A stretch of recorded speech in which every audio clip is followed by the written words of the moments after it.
Ya. Afilo ya tu nei tai au li sofa man malo ta tu ali faolo Yesu Kristo. Ya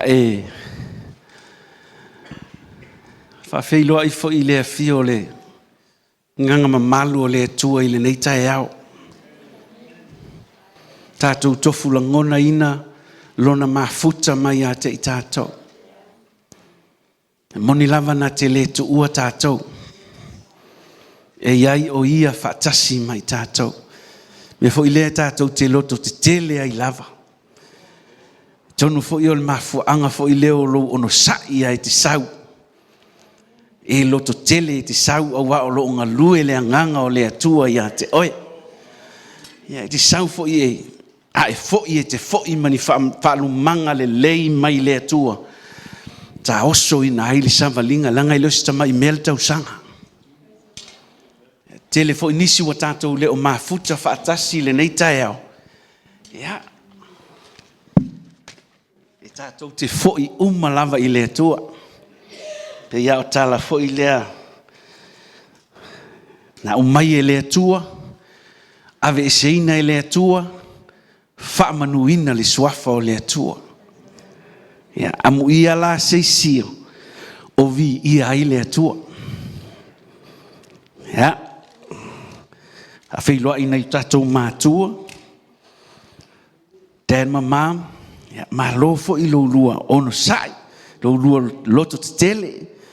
Ia, loto te tele fo i le au tau pe a. Va ai mai tai e loto te tele at fo. Ia, ia le. E ui ia e wha ui. I savalinga. Ti ngā ma savalinga whaingata. Ia, ua mau lava lo tātou to vai i le atua. Ia, fo i le atua lona vi inga. A whailoa i fo i tātou a inga. Au na le atua ma whaletua. Ia, le ngata fo i lea o le lo tātou a inga. Nei mātua. Ia, le taita inga o le ka le sia. Toi ina, te akono, whaletua. E mai se fo i ona i tātou whanau. Tai le atua no le ava no e te tala mo tātou.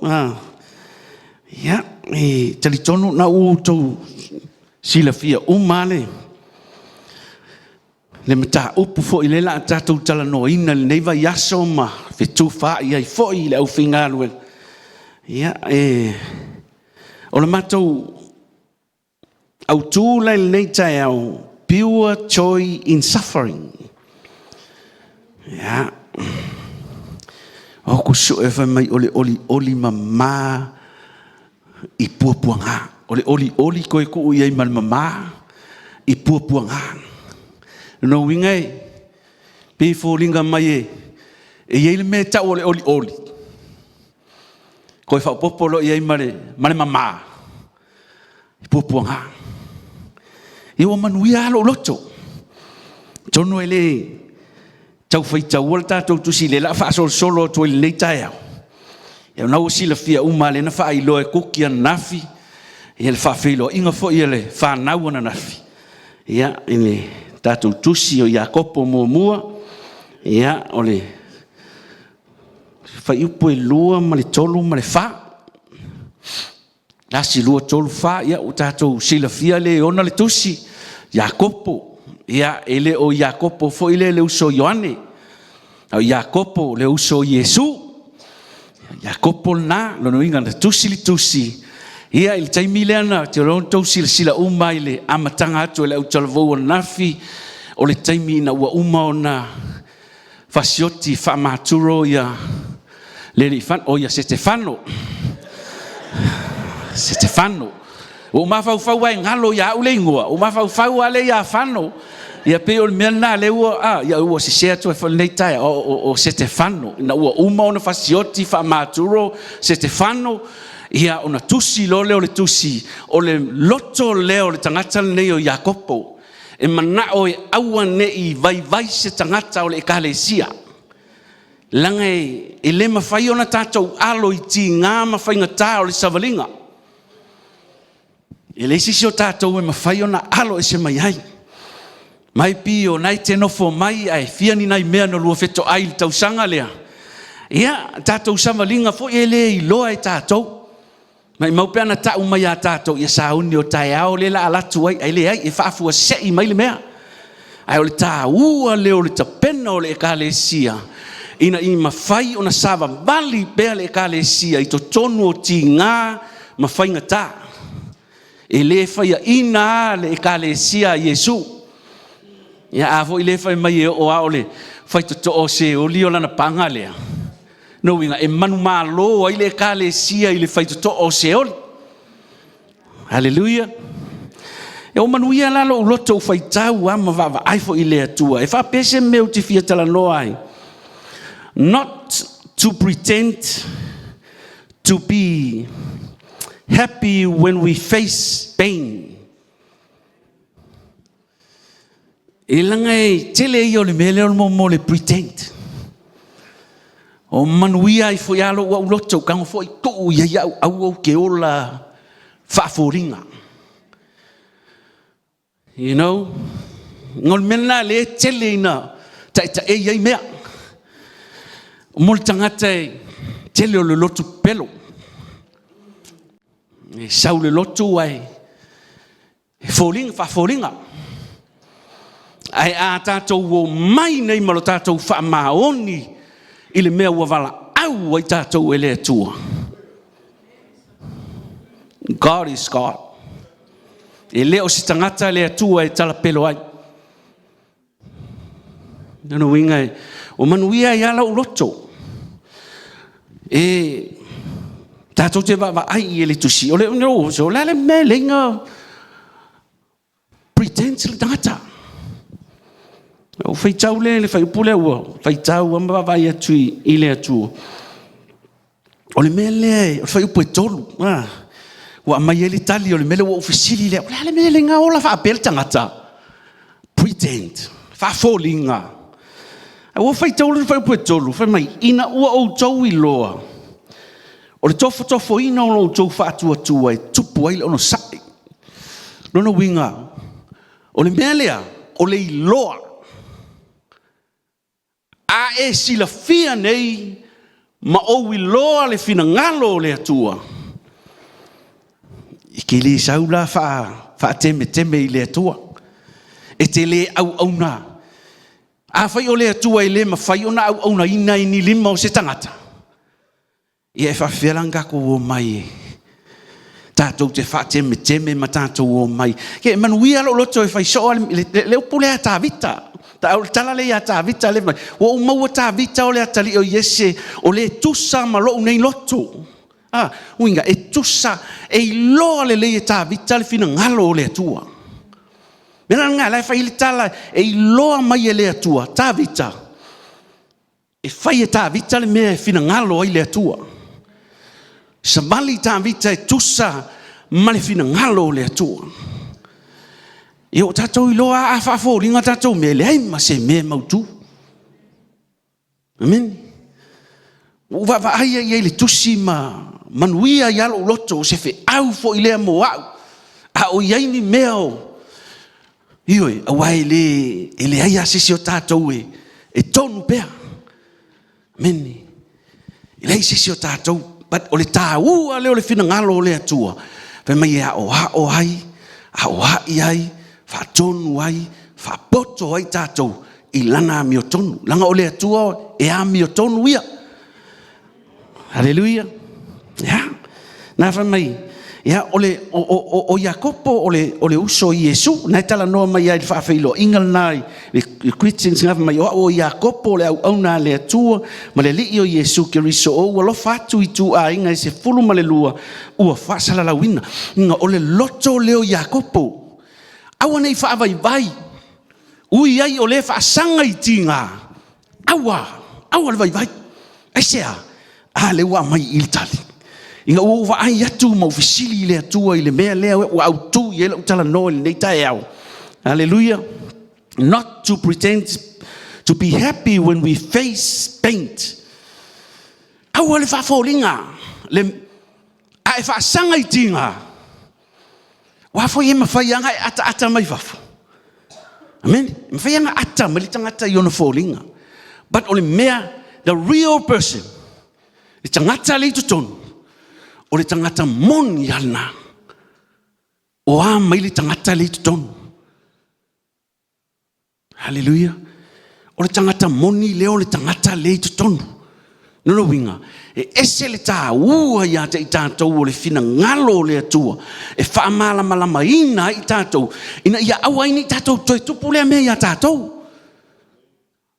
O le tātou sava mali e whaafolinga le mea. Leo te tala noa au ia kiau. Te ronga talu neina. Au nei le atua, masau i le atua, ma muli i le atua, ma ke longa e mai tau e kako e ka le sia e mua kul ka vare i lalo o le la aula i luma i o. O le me toko e le atua le loto. Au ki sa vali fo i wa whaia uma whaata i ta inga i tangata. O ai e wa mai o ke kai ia. Ia whaia uma whaata i ta inga. Rowinga e loa ki a kongo le whaifi au e mua mai ai i. And how many times is au e whaifi au ke ungo foa. E mua mai a sa ua whaifi au e le i whaia ki a kongo ungo foa. Sa whaifi au ke ungo foa e o mai ki a kongo ungo foa. O le whaata i ta inga e tātou te whaia. Ai se a langa o le tai le kalesia. E pe o le mele o whaitau mamanuia i lo loto. O ngā o le wha malosi lea. I whai upuna e tolu lea na o whaitau ina. Ina ua o tau i lo le lei o le tofo ina o lo tau wha atua. E tupu ai lo tau ono sai. A tātou i loa le lei ngei le melea. There is something lai e tupu mai to tonu o le tofo ina o lo tātou wha atua. E ei le mea le lei lea e tupu mai ei tonu. Inga pese mea lai e process. Po lai fau mai tonu o le tofo ino i tātou i tonu o le whātua le tātou sabalinga. O uso e. I o tau manatu o le mea fia tele ai pe a maua o tau i tofonga. Pai le tala. Lai au mai le upu. E whama i o tau manatu lea o le mea tau te fia ai. Pe a maua o tau i tofonga. Ia e kofo ai whamai fia. Ai sea, o le tangata ua ia sila fia le lei, mai ai loa le lei lana savalinga ma le atua. E leo ia kopo le uso Yesu, no le tangata, na matua i va ai le leia. Ai whaatino Yesu, le fina ngalo le tamana, a wina mai ai le larangi. Lea lai e au maila na wha malosi. E wha i loa, ina ia tātou i loa le lei. Ia tātou i loa le lei. Nunga a e i loa le lei se mea. Amen. Po le a le me tai oi a le mele o e i loa ngai le mele. E ke le, po le a pe tai oi le maunga pe e wha ui oi le vanu. Po a lava me tai e tātou le savalinga. E te le wha fiti, because you already know. Wa e confirminga le mea lea. Wa e tali tonu i le mea lea. Wa tali tonu i lo loto. Hallelujah. E leila si singa ke pepe loa oi. Pe a whai wa mauti noa le leilo loto. Le mea lea e tai ai oi Yesu. E lea ia sisi. You know, we o ai le tala vangale ke whaia. Mantua fo ifa me o le nganga na te fa masino le tino. E le ilo le tino me ale nganga. A o le nganga na te fa masino le tino. E ilo le leia le nganga le kala le fai mai. O la to fa mato to na ile. Kisimas. Ya. Ko la le au meto uma ia tonu o tona. Le la o matou whafsana i ko si le fia o masi o ango si e la loi. Fe pai. Matou whafsanga i ngei o au o mapusanga. Ma fe pai le o matou whafsanga i lunga lau. Alu matou a inga le o mai fai mai matou. Ia wa se mai matou. Le la tal noa mai a fe pai a au. A o whaalongo atu i le lo ango le fai lau tusi. Mai e toi o mai nei lau ali e a tātou. le tala no mai ama uma pusanga. Silfia. Mai toi o mai nei la wali awa ngat kala ngof pa ila wali e toi o mai nei. Au fala ngotu le tala. Mai e o tātou ai luma ai tua. Meo le tino. Meo le tino. Tala noa mai ya. Wai ka ile sua. No inga. Pe folinga mai ala na muli muli. O mea i o le tino. Le ki o a wala kui so e kui piula u le au. E wanga o so e piula au ki le iau. Ala mana o lo ta mau ki alu ki so e. Walu le o so e. Ki longa nga wau ia o le o le tangata laua wa pule nei piula. O la solo inga nana ma so e fatasi mo se ma ilo. Ya, ai pe o tala no ile melia. Ungai esea mea le tua. Al mana onga lolo ka mai o walu piula mo walu ki fai au me kisi. Ai esea mea le tua. Le la ufel ma ko nga yo falonga kunga. Yo tatou ai luma ai tua. Lo inga foringa mai o io tatou mala ma umma. O langi ka inga ra wari inga. Ala no inga. Wo no fo mo ma fa fe. Au ke iloia, wo no fo mo mafafo. E ronga, ele ai asi tangata na no fo fualu so e piula o mafau ile atua. Pau ana mea lai mafau ai, so e langai kele me mau e fai.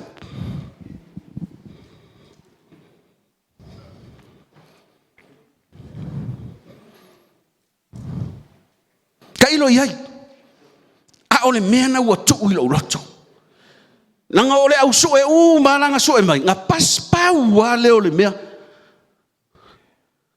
mau langa ke le ko ko ngir au tangata uma po leo fo mai e ke le ko ko ngir o fe au pa wo fa fe tai le tu sao ai si la fia tatou na mua. Ngai a filia fo tatou mai ana mua ai ki le iloa ai o te le iloa ai tatou te le mafauina wai a sila fia me oma no winga te le ala la fua mai tai au nei sila fia o hele tu fata pena tatou mo ngaluenga le leina saunia e le atua ana mua. Le la fa solo tu la tala no I ko me nga le ngal fa 5 minuti. Ale la fa solo tu la tala no I tusina. Tatou te loa ai le fina ngalo le atua ya te tatou. No winga. Ele o se eskengi. La e lala mai ai tai aule. Sila fia o ele atua. Ki o le tala fa me na o iloa o e ele. Faia o e a ule manava o lo tina. Sila fia o ele atua. Ele iku ua o e ko ngole manava o lo tina. O le tai aule ni ke ngofo mai ai. O le tai aule nei o le ai su mai ai ke fa longo le fina ngalo le atua. Hallelujah. Ke lo o le mele o le mole. Have a sensitive outlook. Ia I loa mai. Awanga ole. E ata mai fafoai. Out tonue. Esel mela iai. No winga. Esel ta uolo tato fa maondi le mea wala au tato wele tua. Uia e fa ui tato alenka ku maka uma. Uia e ui le oti. E tau ai maa. Aisea. A ua maua mai loa le lei le mea yo o yai le tau unga. A tatou I loa le lei le mea yo o yai lo tatou I unga. Yeah, why not? Le hane mea la le yon kako mumusu. Uiei whaui tatou I ti ngā mawhaingata. A ua mauti noi o tatou loto le fina ngalo le atua I a te I tatou. Hallelujah.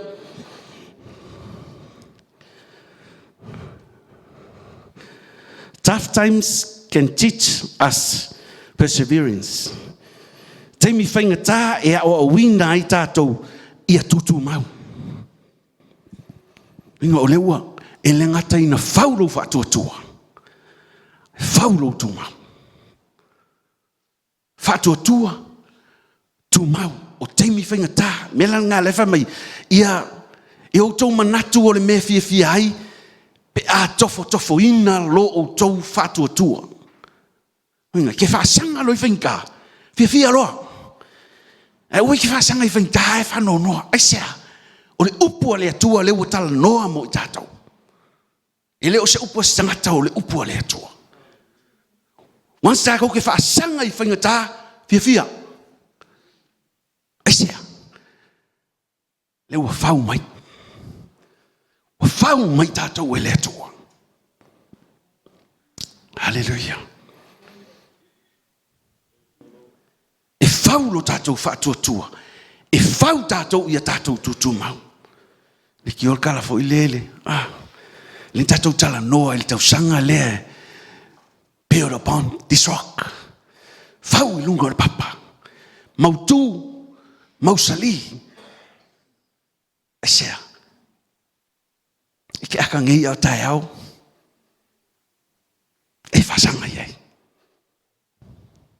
Melanga e sel taua o le o mai. Aua ta pena tātou. Inga ia. E le malu e lue le papa le whau i tātou i lunga. Mai a pesi mai matangi. A angi mai a wha. A tafe mai tafenga. E le mawhai o nga pa ui lalo le fale. Aisea. Langa lai whau i lunga o le papa. E le whala ua tātou o mai i le tala noa mai a Iakopo i a tātou. Whamautu ino i tātou. E tele tangata o solo muli meo whi. Whasanga loi whainta, solo muli loa.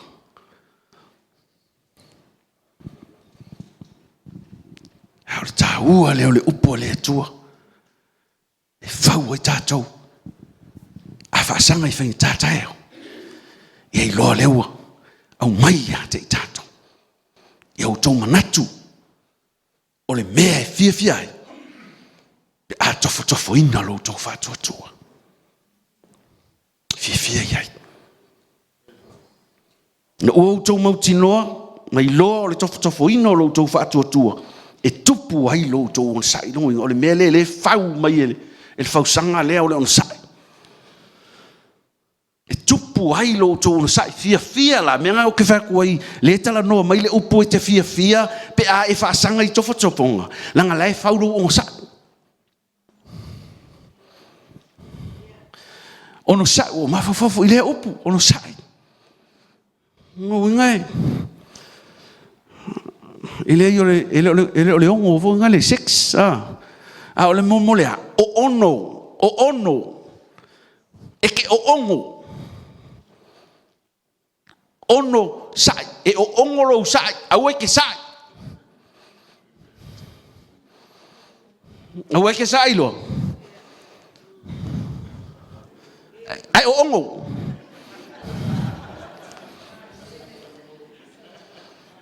Ai fa lungo kula ka woso mal mea o ongo. Au le sai.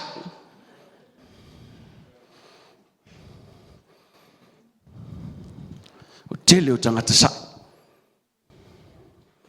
Ma fo anga ling keva o sai. He kangongi o ongo. Maia seitino keriso. Seitino keriso. Ki longa ile ai asi se ufo ya teri ya ola. Nga o ongo mai asko inga i aso. E o fifi a uma. O ongo uma. Aisea. Langai o ongo le sai. Seitino keriso. A o ongo inga kingo keriso. Wow. E mautu le mele mga o ke riso ya tātou. Tu mau. Nguinga, o le whau mai kākou le ongo sai. Le ongo sai. Ho o loa langa makua le ongo sai. I vai aku e le koe I lai se mea. Puli hari ku ai ngā mea kiki oe. Amene. I kai anga sea. Wa le malue ke riso le ua nofo tupu I to tonu I te oe. Langa ngā ui ke riso. Tinga, whaingata, te anu po, sasa. Whai tala iai, ngā ui hai. Ngā ui hai. Nā lai whai mai kako ki kau whetuli. Vai iai, a wiki vai solo fua. Wa o lesi e vai a kuro ua itale. Lesi tangata langa. Ia ke iare o kewa. Penga sau o le tangata lana. Sau a oe vai a ke riso. Nga e sau le lotu, e leo se whaife aunga e sau ai. E leo se tangata, whawhitai le whaongaro tangata na tai mai ai oe. Pa sau, va ai a Yesu. Au ai ke va ai tangata. Va ai le ato o tō ke riso e whau ai tātou.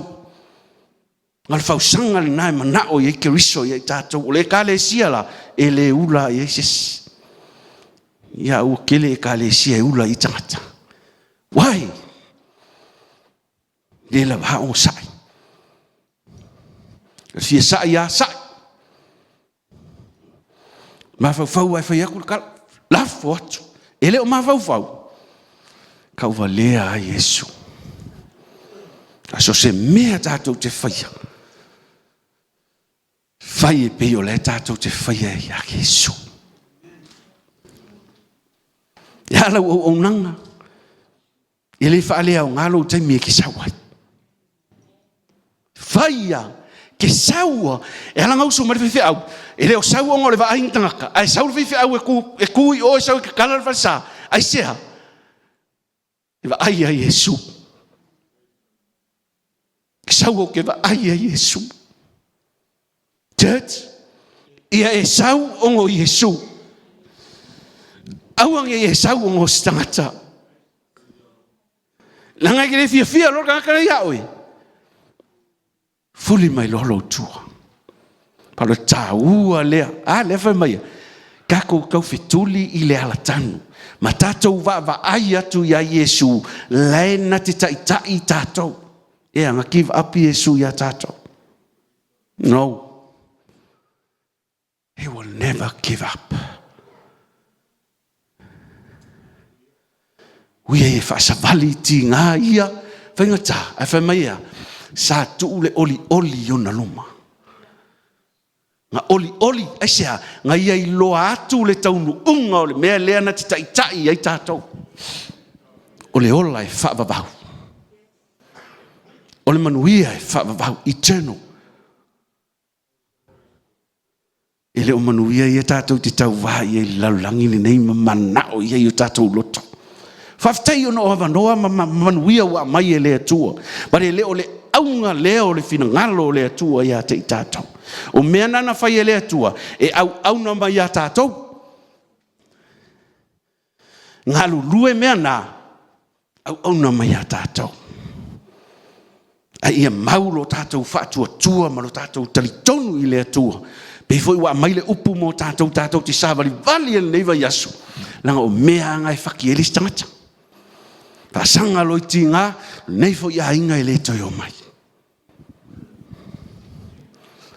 Aisea, penga misa mai Yesu.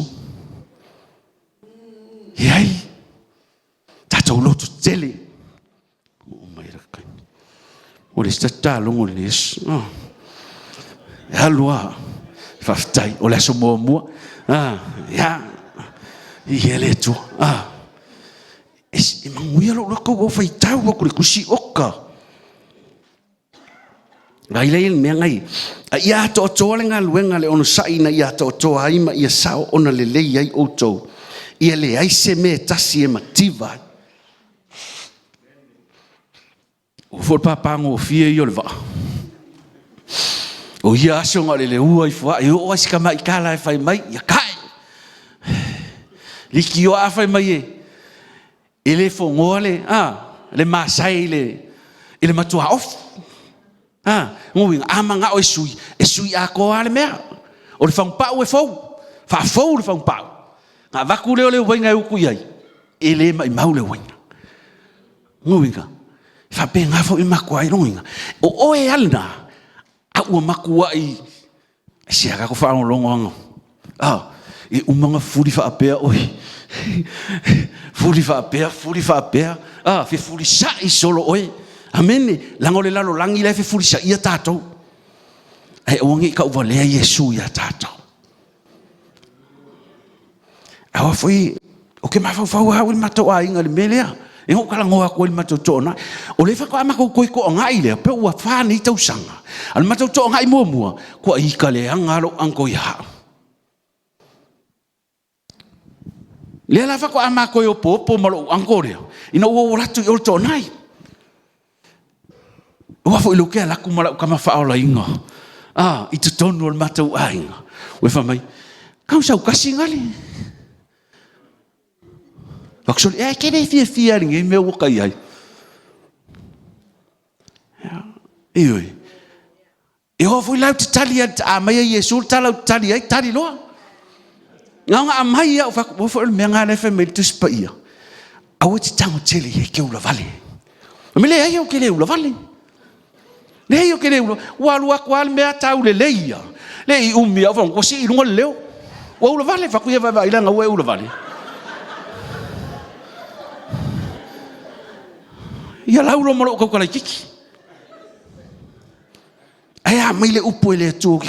Ki kali le upu. A vakula le upu aki ngai. Ia va mai awoto te manatu e. Ele ia ki ngai mea. Aya o wina. O le o wina. Ia le lava ko ma ko opo ale mala ka male. Ia o saulo. Oi. Si vai e o makua ia. O maungu ngi o le make ho kwa fa ku kwa ia ku makulele awari matua ia fe ia mato o ia o ke ia o le fa kali ku loku la sunga ki suma e kolo le amana ia o tangata ele tua ono le tua fa fitai ia Yesu wa ka mai ri kai manga ku mai mato iri ke wa ngai lo pe o ka mai era ki o va fitai le tua le ia la ku ka vale o le fa kadia ku la sunga ki sau fa ko loku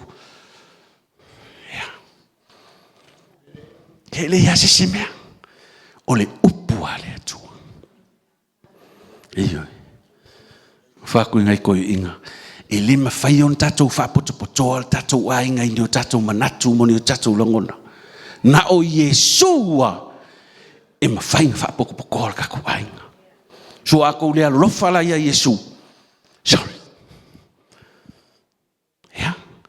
la le upu lantu atu ia tala noa fa tai le tu ono na upu ta pena ina tatou fa saunia tatou ai sia le la foli mai taiao le la sauni mai lua fe sulon lua fe luono ia ka ko ke le lo ya lua fe luono po a me la o mai ta pena le fa na le tua sauni fa na le tua awangi malui tau sanga lea ka ko ko mai foi e wolva ia ku le sira o sau ava ku ngai le sau les ma o mia ka ko po mai sia ngai le ia si me ole upo le tua fau ai tatou ka ko ke fa tali ia Yesu no swafo Yesu amen